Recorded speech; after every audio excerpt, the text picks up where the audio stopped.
Look around you. You have likely experienced that distinct, frustrating sensation of watching an independent operator who is demonstrably less intelligent than you generate exponentially more revenue.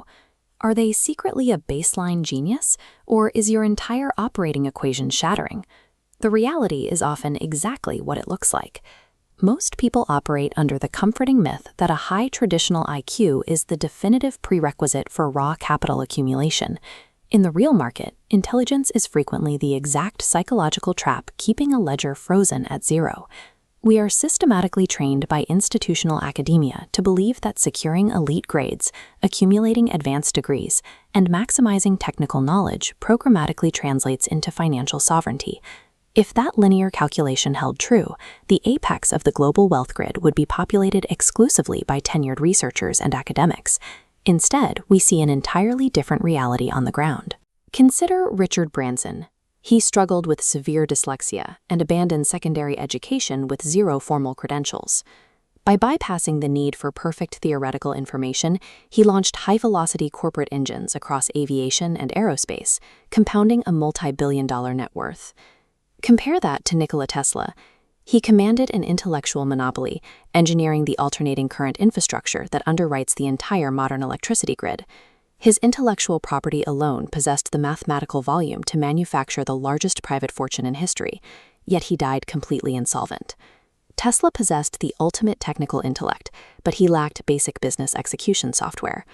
Raw knowledge without rapid market deployment is nothing more than speculative overhead. This is the danger of analysis paralysis. This schematic illustrates the maze paradox. We have two independent operators confronting an unmapped, high-risk economic labyrinth. At the terminal exit sits absolute financial freedom. Operator A is our institutional genius. They sit directly at the baseline entrance, attempting to run predictive algorithms to map a perfect, zero-friction route before taking a single physical step. This paralysis is structurally driven by an identity preservation trap. When someone is continuously validated for being smart, failure ceases to be a neutral data-gathering mechanism. It becomes a direct attack on their core identity. Operator B is a low-overhead action taker who charges straight in.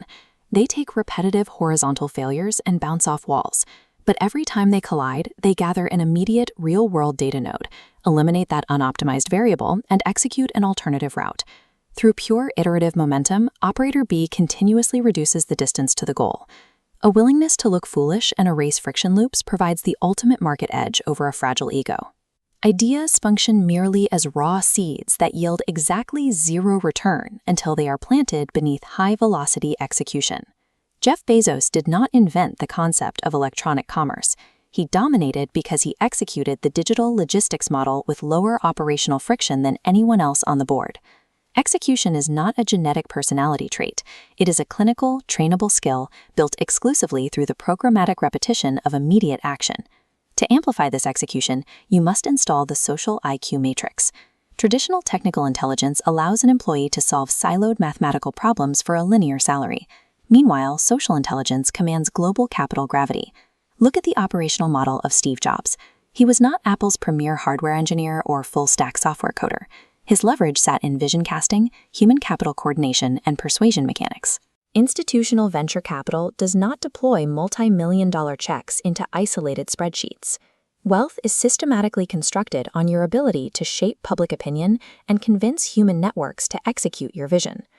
Sourcing high-level behavioral data yields exactly zero return on your balance sheet, unless you ruthlessly execute real-world allocation scripts.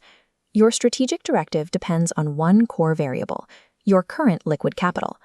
This dashboard breaks down the time leverage framework. If you possess under $10,000 in liquid capital but hold hundreds of uncompensated hours, you fall into this left column. Stop acting as an emotional consumer. Train your hours to master high-income technical skills. Use that specialized knowledge to secure B-tier agency retainers, and pump that cash margin straight into building scalable digital or physical cash flow assets. For operators who hold under $100,000 in reserves and work inside high-demand corporate jobs, we execute the passive compounding pipeline. You cannot afford to risk limited savings on unproven startups. Maximize your active income efficiency and funnel every unit of excess currency directly into low-cost market index funds and core infrastructure. Whether you are leveraging upfront time or compounding passive capital, the goal is to construct a digitized machine that prints cash flow, allowing you to buy back your life cycle autonomy from the open market. The path is clear. You can choose to remain an isolated, over-optimized genius frozen at the entrance of the maze, or you can begin the high-velocity work of engineering an exponential asset machine. Hit the subscribe button right now, activate your notification bell, and drop a comment below declaring exactly which stage of the wealth matrix your machine is executing next. If you are ready to stop trend chasing and start building like a true financial architect, type the word #future in the comment section to lock in your position on the grid. Lock in your strategy, protect your operational systems, and keep breeding wealth. We will see you back here for the next deep dive training. Until then, take care.